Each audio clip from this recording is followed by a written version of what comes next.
Et l'invité du jour, c'est vous aujourd'hui, Fatou Diom. Bonjour. Bonjour. Bienvenue sur ce plateau. Vous êtes écrivain franco-sénégalaise et vous signez Marianne face aux faussaires qui est sorti il y a quelques jours chez Albin Michel. Et voilà qu'on voit à l'antenne en écho à un autre texte qui était sorti lui il y a 5 ans. Lui aussi quelques jours avant la présidentielle et qui s'appelait et qui s'appelle toujours Marianne porte plainte. Vous dites, Fatou Diom, que vous écrivez en général sur ce qui vous empêche de dormir. Qu'est-ce qui vous a empêché de dormir au point que vous ayez eu besoin d'écrire ce livre? Mais les faussaires, justement, ceux qui crient au déclin, qui crient à la séparation de la société française, alors que moi, je rêve de rassembler. C'est un pavé dans la mare, ce texte teinté d'une forme de colère ou de douleur. Vous nous direz peut-être de quoi il en retourne. De voir le débat politique monopolisé, écrivez-vous, du moins jusqu'à ce que la guerre en Ukraine, on va y revenir, écrase le reste. Un débat politique monopolisé dans cette campagne par des questions identitaires. Oui, par les loups. Je pense que ceux qui font une fixation sur l'identité française et qui la voudraient monolithique, ils oublient l'histoire de France. Ils oublient que toute société est la résultante de son passé. La France s'est répandue partout dans le monde. Elle a partagé sa culture, sa langue. Donc, ce n'est pas un hasard, finalement, si Marianne a des enfants de toutes les couleurs. La guerre, on va y revenir dans un instant. La guerre en Ukraine, bien sûr, a forcé les candidats à sortir du bois sur des questions internationales. Elle a eu un autre effet qui nous ramène précisément à des questions d'identité. Quand l'accueil extrêmement spontané et généreux des réfugiés ukrainiens en Europe de l'Ouest a contrasté avec le sort qui est réservé aux autres depuis bien longtemps. Qu'est-ce que ça vous évoque? Je me dis que sur les prés, les vaches ne font pas de différence à cause de la couleur de leur robe. Donc, il serait bien que les humains soient plus généreux, plus fraternels. Il faudrait atteindre cette maturité dans la fraternité pour savoir que toute personne fuyant la guerre mérite l'accueil. Tout réfugié qui demande l'asile mérite d'être accueilli, écouté, protégé. Donc, il faut aussi que l'Europe se dise qu'on les regarde, on les observe. On voit comment ils traitent les réfugiés. Il y a même des gens qui ont osé le péché de dire ouvertement « Ah, mais les Ukrainiens, ce seront des réfugiés de qualité. » Donc, alors, je ne savais pas que j'étais une habitante bas de gamme. Ne fuyant ni la guerre ni la famine de votre plein gré, écrivez-vous, vous avez posé vos valises en France il y a un peu plus de 20 ans. D'abord par amour, la Sénégalaise que vous étiez est devenue franco-sénégalaise 10 ans plus tard. Ce que ça veut dire aujourd'hui d'être franco-sénégalaise, c'est en partie l'objet de ce livre. Oui, parce que je me dis qu'être franco-sénégalaise, ce n'est pas seulement une histoire de passeport, de port, d'aéroport. Être franco-sénégalaise, c'est une condition existentielle. C'est à la fois être sensible à la situation de l'Europe. Ce qui se passe en Ukraine aujourd'hui, je me sens concernée. Ce sont mes frères, mes sœurs qui sont dans la souffrance. Donc, je me sens concernée par cette détresse-là. Et en même temps, j'entends l'écho de l'Afrique. Donc, je suis toujours celle qui traverse entre les deux continents et qui aime les deux. Donc, ma paix intérieure réside dans le dialogue de ces deux cultures, dans la paix, la fraternité entre ces cultures. L'absence de paix? L'absence de paix, c'est invivable. C'est la fin de notre humanité parce qu'il faut de l'espoir. Pour continuer d'avancer, il faut de l'espoir pour créer. Il faut de l'espoir pour créer de la richesse. On parle de progrès, de progrès. Quel progrès possible quand il y a la guerre partout? Quel progrès quand il y a la famine? Donc, vous voyez, le coronavirus, c'est récent. On a déjà trouvé un vaccin. Et le paludisme tue des millions de gens depuis des années, des années. On a trouvé un vaccin pour les plus jeunes, en tout cas, contre le paludisme ces derniers mois. J'espère, c'est un espoir, mais le corona est une leçon. L'assignation identitaire, dites-vous, c'est invalider l'aptitude de l'autre à se définir, a fortiori dans sa complexité, c'est ce que vous disiez tout à l'heure.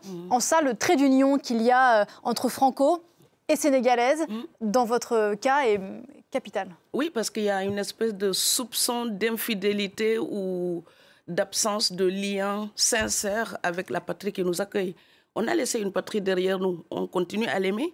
Donc il y a les sectaires de l'identité nationale qui voudraient que nous renoncions à nos origines, à nos histoires familiales. Marianne ne demande à personne de devenir une mutante. Moi, je ne suis pas une mutante. Je suis une Sénégalaise plus une Française. Ou les autres diront « Ah, elle est sénégalaise, mais elle est française ». Moi, je préfère ce qu'ils disent « Elle est sénégalaise et française ». C'est l'addition qui me constitue. Donc, je suis une fille de l'adjonction. Plus, plus, plus. Ça me semble plus intéressant que les gens qui voudraient diviser l'identité de Marianne, les sectaires. Alors précisément, ces sectaires, ils sont du côté des identitaires, pour revenir à la campagne électorale et à ses candidats, Éric Zemmour et Marine Le Pen en tête, on en parlait à l'instant, mais ils sont aussi, écrivez-vous, du côté des opportunistes victimaires. Oui. Qui sont-ils concrètement et en quoi font-ils, selon vous, partie du problème? J'appelle opportunistes victimaires les gens qui se mêlent au mouvement militant, mais qui les détournent à d'autres fins. Vous savez, toute lutte contre la discrimination, contre l'homophobie, contre le racisme, même la grossophobie, toutes les contre ceci, c'est normal de lutter pour demander la même dignité pour tout le monde. Ce que je n'accepte pas, c'est quand on dit à toute une génération que leur avenir est oblitéré, que le passé a déjà décidé de leur avenir.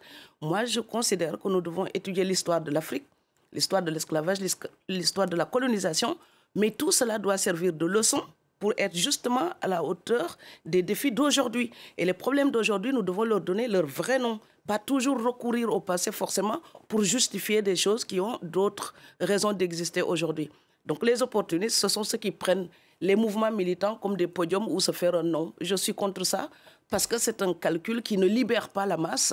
Et moi, je rêve d'une Afrique debout, fière, entière et fraternelle. Vous parlez de l'histoire, bien sûr, de l'esclavage, de la colonisation. Vous dites qu'il faut pacifier les mémoires pour avancer. Pourtant, pour des générations d'enfants d'immigrés ou d'immigrés de la première génération, mais aussi dans les rapports de la France avec beaucoup de pays, notamment ces anciennes colonies africaines, c'est un problème du présent et pas nécessairement du passé. Oui, parce qu'il y a le paradoxe de cette demande d'intégration. Combien d'autochtones demandent tout le temps l'intégration, mais qui laissent tous les efforts aux autres? Nous qui sommes venus, nous pouvons faire un effort d'adaptation. Mais quand vous renvoyez à quelqu'un tout le temps un statut d'étranger, étranger, par définition, c'est provisoire. Donc quand vous êtes naturalisé, vous n'êtes plus étranger.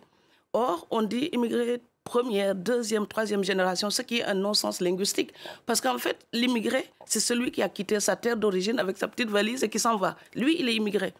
Une fois installés, les enfants auxquels il donne naissance ne peuvent en rien hériter de ce statut. Donc, Marianne doit savoir qu'elle a des enfants arabes, des enfants noirs, des enfants blancs, et que tout ça compose la société française. Mais quand vous êtes noir ou arabe, on vous renvoie toujours à d'autres origines. Vous avez parlé d'un monsieur qui se proclame défenseur de l'identité souveraine de la France. Il est venu d'où? Qui est candidat à la présidentielle. Voilà, ce qui le rattache à la France, c'est exactement ce qui me rattache à la France. C'est la colonisation, le lien culturel. Lui, il est là à chercher à épépiner le pédigré des autres. Et bien, quand on interroge le pédigré des gens, et bien, on soumet le sien à l'examen. Il est qui, lui? Il vient d'où? Il aurait pu s'appeler Mohamed, vu qu'il vient d'Algérie. Alors, il dit, mes parents sont d'origine berbère. Et lui, alors? Eh bien, moi, mes parents sont Serer, Nyominka, du Sine Saloum. Je suis sérère autant que je suis alsacienne et j'en suis fière. Comment on remet, ça sera ma dernière question, et en quelques mots, Fatou Diom, de la complexité et de la nuance dans le débat? Mais vous savez, moi je dis que j'écris par impuissance. Donc je n'ai pas les plumes qui signent les décrets. Mais j'ai le droit de rêver, de me révolter, de partager mon désarroi. Donc voilà, je peux vous écrire des livres pour parler des tartes aux pommes ou des orchidées, mais je peux aussi écrire quand il y a des choses qui me révoltent dans la société que je voudrais meilleures. Marianne, en fait, on lui demande plus parce qu'elle promet beaucoup de choses qui sont très, très grandes, des valeurs humanistes. Donc liberté, égalité, fraternité, vous pouvez dire ça partout sur cette terre, tout le monde sera d'accord. Et donc moi, je lui demande toujours de les défendre, ces valeurs-là. C'est pour ça que j'écris ce livre, tout en étant parfaitement consciente de mon impuissance.